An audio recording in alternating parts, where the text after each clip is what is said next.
Grace and peace multiply to you and yours, and knowledge, wisdom, and understanding of the Most High God, the Savior to those that keep His commandments. Hope everybody's having a great day today, enjoying continued blessings that He allowed us to wake up and see another day with His precious breath of life. This is the lesson I like to call, Who is Ishmael? And I want to clarify some things because there's a lot of things that's been going on Facebook for years. Confusion about who Ishmael is. A lot of them say, Esau is Ishmael and Ishmaelite Edomites, and that's not true.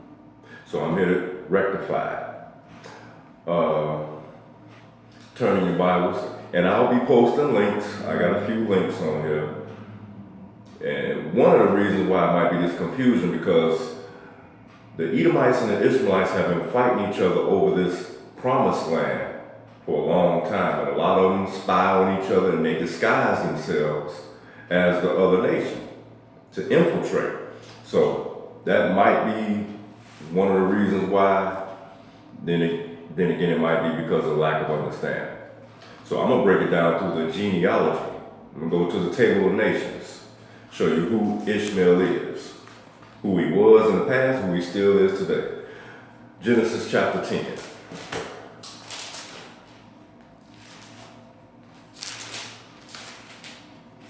Genesis 10, beginning with verse 1.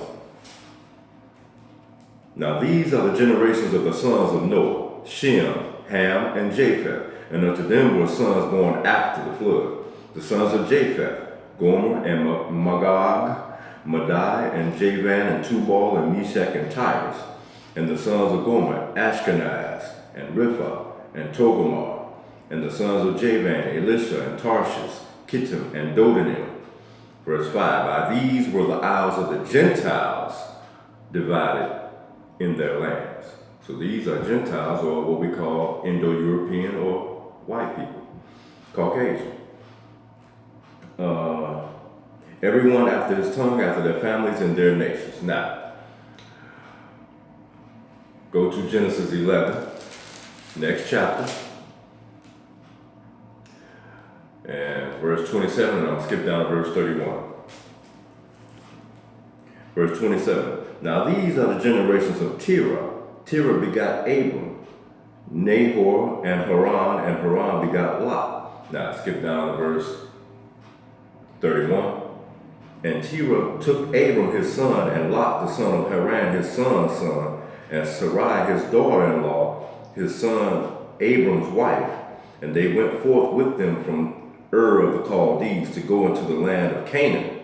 And they came unto Haran and dwelt there. Now,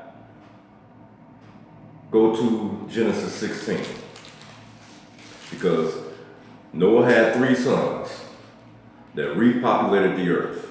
That was Ham, Shem, and Japheth. Ham, we know, is the progenitor of the dark races, but not the Negroes. We know Japheth is the father or the progenitor of the Gentile nations, which are white folks. And Shem is the progenitor of the chosen seed of God, which is the Hebrews. And that's why the Bible says Abraham, Isaac, and Jacob. Genesis 16, beginning with verse 1.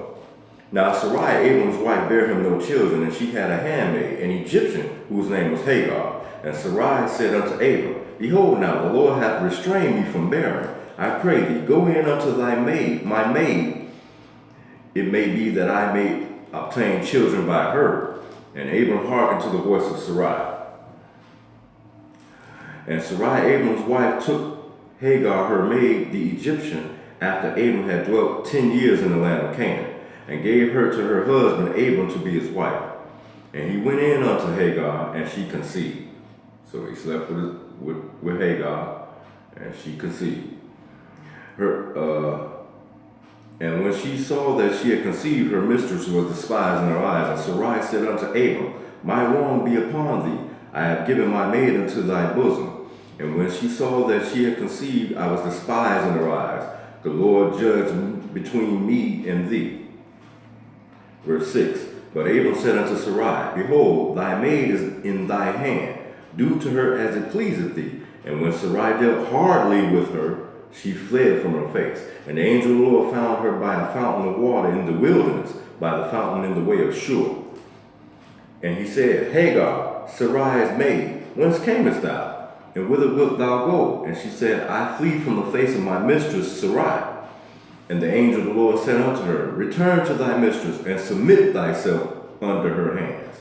And the angel of the Lord said unto her, I will multiply thy seed exceedingly, that it shall not be numbered for multitude.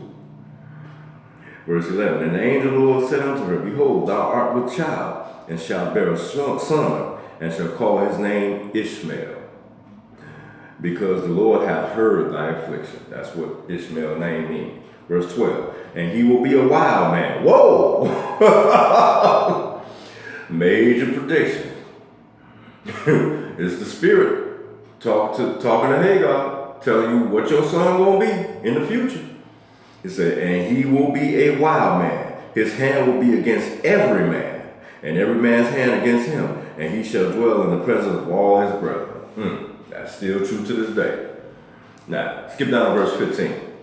And Hagar bare Abram a son, and Abram called his son's name, which Hagar bare, Ishmael. Verse 16, and Abram was 86 years old when Hagar bare Ishmael to Abram. Now, go to Genesis 17, next chapter. And I'm going to start with verse 15. And God said unto Abraham, As for Sarai thy wife, thou shalt not call her name Sarai, but Sarah shall her name be. And I will bless her, and give thee a son also of her. Yea, I will bless her, and she shall be a mother of nations. Kings of people shall be of her. Then Abraham fell on his face and laughed, and said in his heart, Shall a child be born unto him that is 100 years old? Because he didn't believe, he didn't have faith. That's why the Lord had to test Abraham's faith. And shall Sarah that is 90 years old bear? And Abraham said unto God, Oh, that Ishmael might live before thee. Because they already had Ishmael by Hagar. He had a son. But I'm going to show you something about that. That was verse 18. Okay, that was verse 18. So now, I'm going to go over to chapter 25. Genesis 25. Beginning with verse 12. Now these are the generations of Ishmael, Abraham's son, whom Hagar the Egyptian, Sarah's handmaid, bare unto Abraham. And these are the names of the sons of Ishmael, by their names according to their generations. The firstborn of Ishmael, Nebaioth, and Kedar, and Adil, and Mibsam, and Mishma, and Duma, and Massa, Hadar, and Tema, Jetur, Naphish, and Kedemah. That was verse 15. Okay, I'm going to read on verse 18. Verse 16. These are the sons of Ishmael, and these are their names by their towns and by their castles. Whoa. The Lord said he was going to make Ishmael a great nation. He said he was going to bless them. He said, and by their castles, 12 princes according to their nations. Everything according to the 12. 12 tribes of Israel, 12 princes of Ishmael. Now, verse 17. And these are the years of the life of Ishmael, 137 years. And he gave up the ghost and died, and was gathered unto his people. And they dwelt from Havilah unto Shur, that's in the wilderness, that is before Egypt, as thou goest towards Assyria. And he died in the presence of all his brethren. Now, go to your history book, Unger's Bible Dictionary. And this is page 540. It's talking about the Ishmaelites.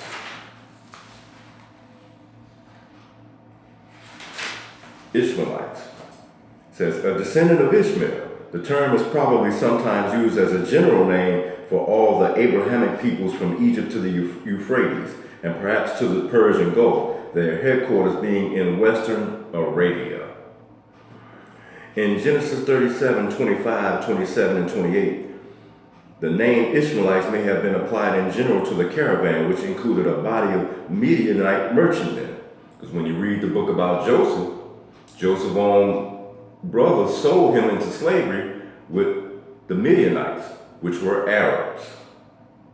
Arabs were the first captives of Israelites.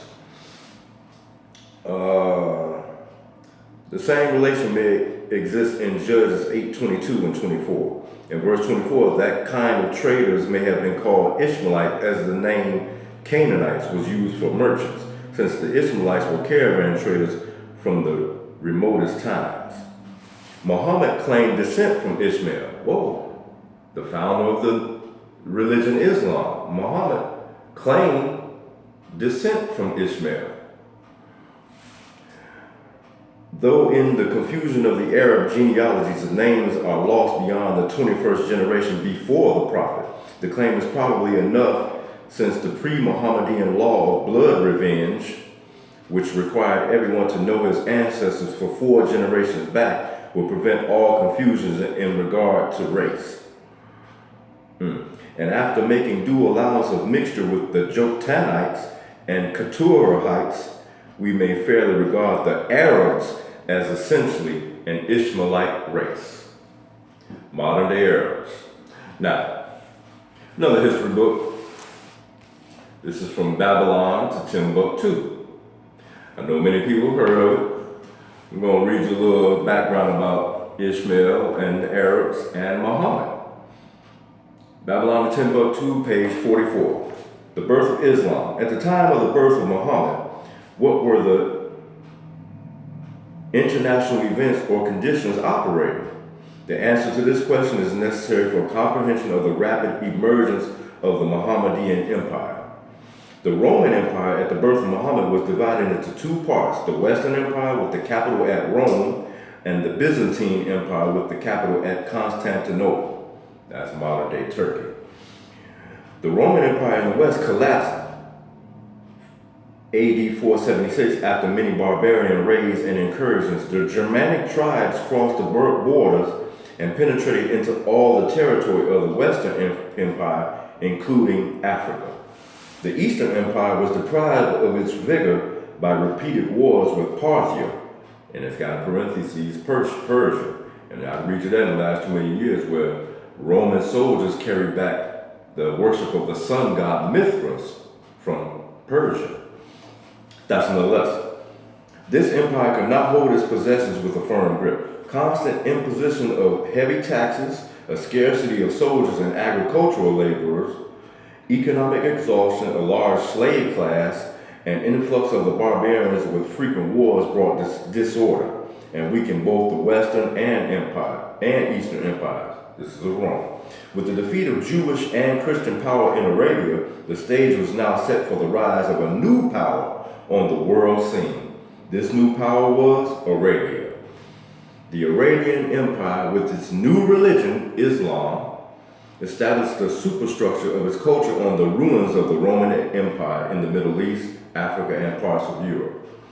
Europe remained dormant and inactive for 1,000 years through the Dark Ages, while the Muslim Empire mastered the civilized progressive world. Let us return now to survey the rise of the Muslim religion and empire in Arabia.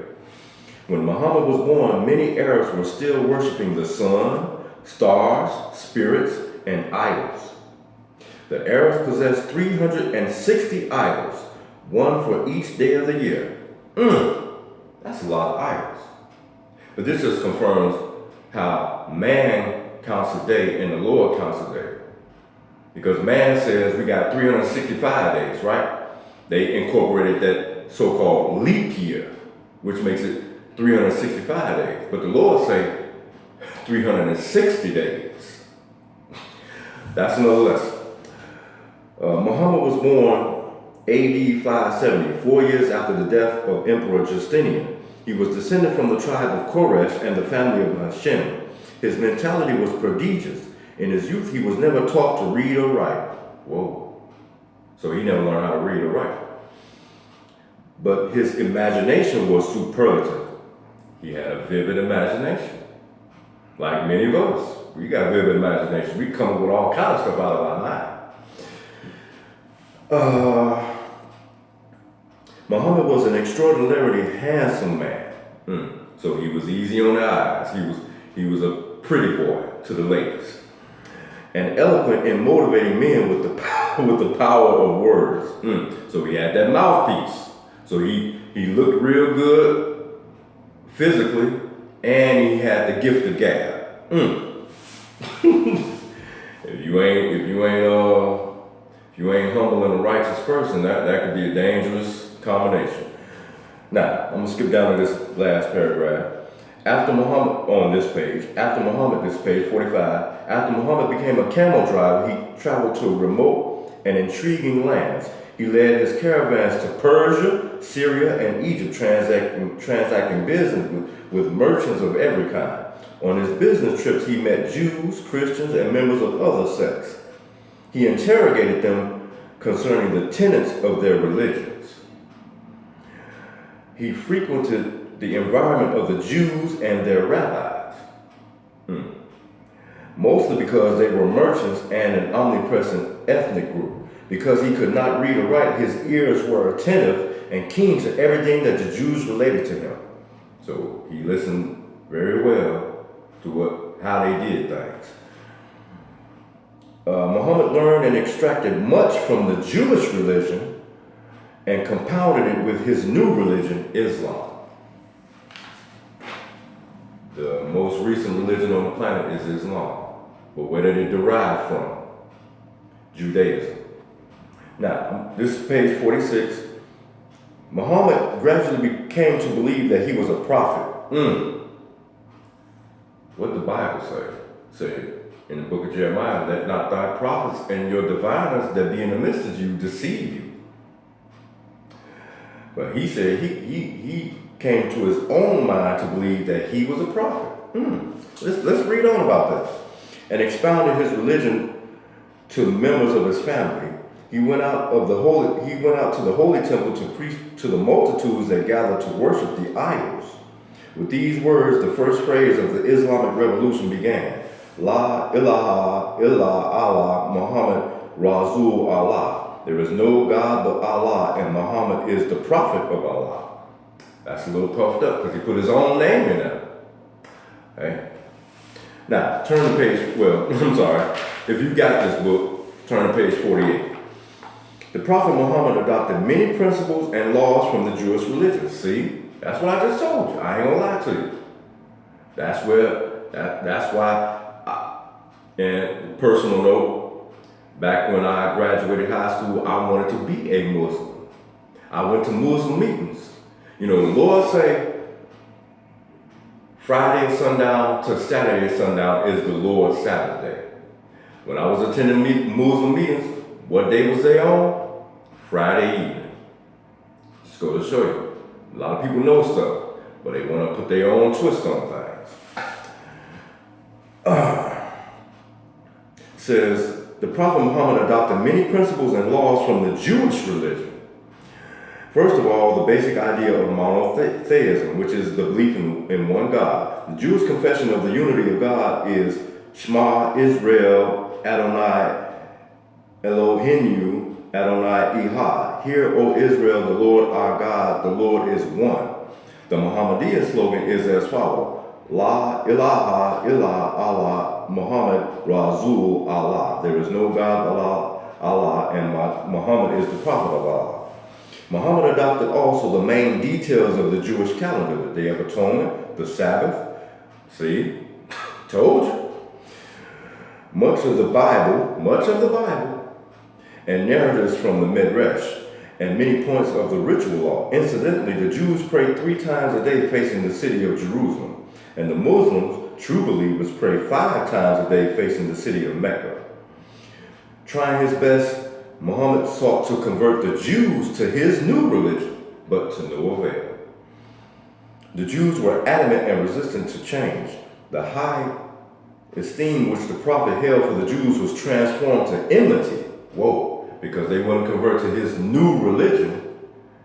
He was upset with them. He was against them.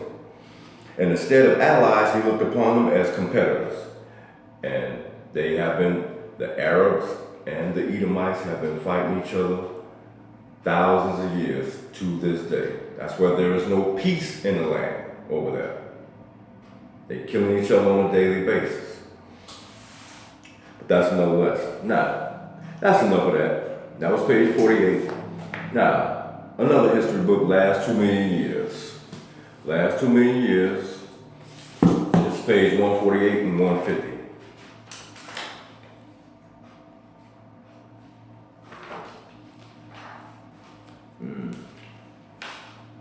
Last 2 million years, page 148. An empire built in the name of Allah. And you see the little black stone, I guess that's supposed to be the Kaaba stone or whatever. At the beginning of the 7th century, the Arabian Peninsula seemed doomed to a state of perpetual and exhausting small-scale warfare, as tribe clashed with tribe over grazing rights and water holes. Less than a century later, the Arabs had burst far beyond the desert waste of their homeland, and by AD 732, they ruled an empire that stretched from the Pyrenees to the borders of India, larger than the Roman Empire at its height. The force behind this explosion of Arab energies was a new faith, Islam, which means submission to the will of God. Its founder, Muhammad, was a man of political and religious genius, whose message that there is only one God, Allah, united the warring Bedouin and was eagerly accepted by millions in the lands they conquered. Whoa! But if they of God, why they gotta be conquerors? You know, another history book that I don't have right now says that they are a race of fighters. That's why when we read the Bible, say he was strong with the bow. But the picture is false. Though forced conversions did occur, they were the exception, not the rule. Islam had much to offer the faithful, but it proclaimed that all men were equal before Allah. Whoa. Say that all men were equal before Allah, but they had slaves. That's contrary. That don't mix. That contradicts. They had slaves, and they was the last to abolish slavery. So, you know, which, you know, a lot of my brothers and sisters, you know, like I was when I was like graduating high school, I wanted to be a Muslim. But once I found the inconsistencies, and I saw what was really going on, that is not what you're supposed to be doing. You know, they were our first slave masters. Black folks' first slave masters. Truth be told. Now, I ain't gonna sugarcoat nothing. Anyway, okay, that's the end of the last 2 million years, right? Oh no, page 150. The messenger of God. Those who got this book, you know it. It says Muhammad, son of a merchant, Abdallah, was born in AD 570 at Mecca, a prosperous city on the caravan route between the Indian Ocean and the Mediterranean. Mecca had an unfailing water supply and an ancient shrine, the Kaaba, which was a center of pagan worship. Read to you in the other history book that they had 360 idols, an idol for each day. Muhammad was about 40 when he began to preach. He stressed that he was not divine, but only a man whom God had chosen to be his messenger. Whoa, that's contradictory. He said he was not divine, but God chose him to be his messenger. That don't make sense. Okay. Let me skip down for the sake of time. In 630, he took Mecca, race of fighters, conquerors, where 2 years later he died. After his death, the revelations he had delivered over a period of some 20 years were collected into a book, the Quran, in Arabic, Quran, recitation. Islam teaches that the surest way to paradise is to die fighting in the cause of God. That ain't what the word of God say though. Now, just showing you a little bit, because I could go on forever, but we ain't got time like that. Now, I posted the link on that they was the last ones to give up slavery, and I posted another link of Wikipedia about them. Now, let's go to my 20-plus-year-old history book, Harper's Bible Dictionary. It's beat up, but we're going to get through it. Page 432.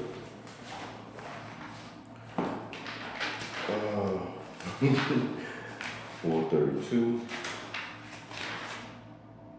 It's talking about the Ishmaelites. It says, the descendants of Ishmael, who are listed by name in Genesis 25, verses 13 through 16, and 1 Chronicles chapter 1, verses 28 through 31. The genealogy in Genesis 25 is probably from the priestly source, as evidenced by the common phrase, 12 princes. The names indicate some affinities with the Edomites, with whom they intermarried, and with the descendants of Keturah. Root meanings of the... Oh, okay. Wait a minute. Am I supposed to read that? Okay, I'm going to skip down for the sake of time. A synonym for traders between Gilead and Egypt to whom Joseph was sold. See, I mentioned that earlier. Joseph was sold into slavery into the hands of the Midianites, which were Arabs, ancient Arabs.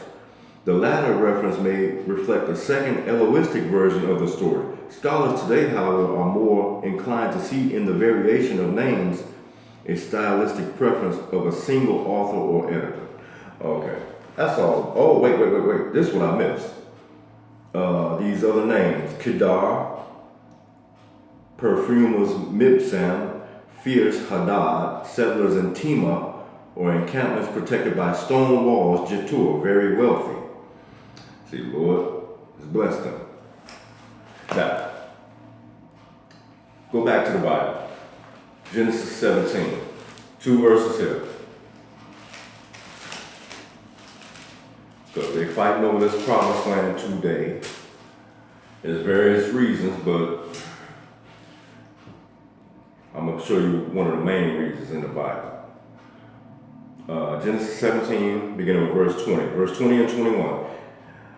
And as for Ishmael, I have heard thee. Behold, I have blessed him, and will make him fruitful, and will multiply him exceedingly.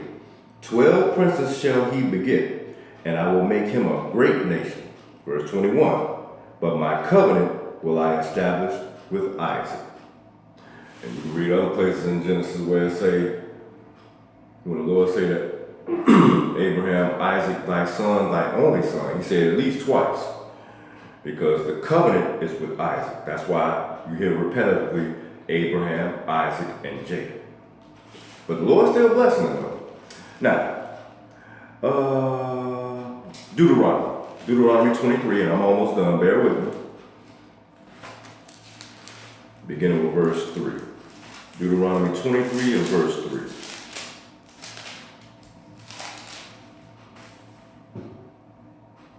An Ammonite or a Moabite shall not enter into the congregation of the Lord. Whoa, not. It says, even to their 10th generation shall they not enter into the congregation of the Lord forever. How long is forever? Verse 4. Because they met you not with bread and with water in the way when you came forth out of Egypt, and because they hired against thee Balaam the son of Pethor of Mesopotamia to curse thee. Nevertheless, the Lord thy God would not hearken unto Balaam, but the Lord thy God turned the curse into a blessing unto thee, because the Lord thy God loved thee. Yes, he loved his people. Even though we can be stiff-necked and hard-headed and disobedient, he still got his arm stretched out still to us, to this day. Verse 6, thou shalt not seek their peace nor their prosperity all thy days forever.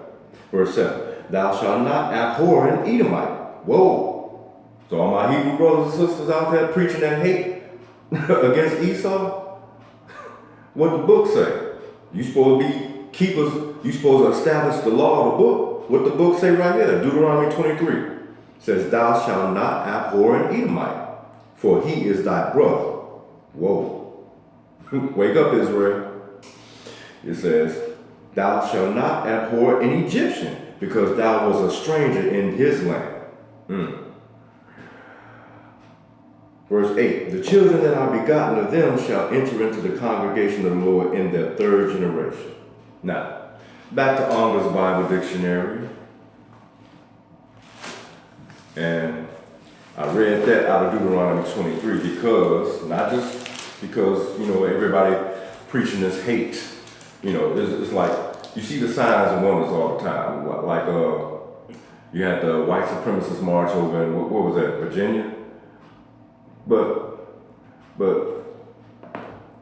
what the guy drove the car into the crowd of people and killed a white person. That's an evil, wicked person. You're supposed to be a white supremacist, but you end up killing on your own. It's time for our people to wake up. It's time for the whole world to wake up. Teaching that hate, it's not going to get you nowhere. These white supremacists, a lot of them started off as so-called Christians. But the things y'all do is not godly at all. That's hypocrisy. But that's another lesson. And it's coming soon, the Lord's will. Now, Unger's Bible Dictionary again, page 45. This is talking about what I touched on in Deuteronomy 23, the Ammonites. Because I want to show you something. A lot of people wonder who's who and where they at today. Show you about the children of Ammon, or the Ammonites. It says, although the Israelites were forbidden to molest the Ammonites, don't get that twisted, Ammon was often in league with other nations against Israel, as with Moab and Amalek. Amalek, that's the Edomites. With the Syrians, with Gebal and Amalek, and was almost always hostile, both before and after the captivity. Now,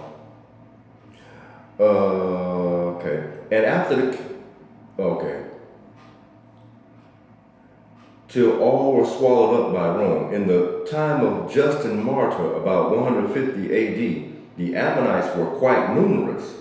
But in the time of Origen, about 186 to 254 AD, they were merged with the Arabs. That's why you gotta study to show thyself approved unto God, a workman that needeth not be ashamed, rightly dividing the word of truth. To tell you who everybody is. And you can also find that the Ammonites were assimilated into the Arab nations in Funk and Wagnall's New Encyclopedia, page 69. So that's the end of the lesson. Just wanted to confirm things and bring you the truth. And use it however you want to, but a lot of these people on social media, they have confusion in faces because they don't have understanding. That's why it's so important that we get knowledge, wisdom, and understanding in the Most High. He'll clarify everything for you. Grace and peace multiply to you and yours, and knowledge, wisdom, and understanding of the Most High God of Abraham, Isaac, and Jacob, Jesus Christ the Messiah, the Lord God of Israel, the King of Israel, Lord of the Sabbath, creator of all things. Thank you for your time. Peace.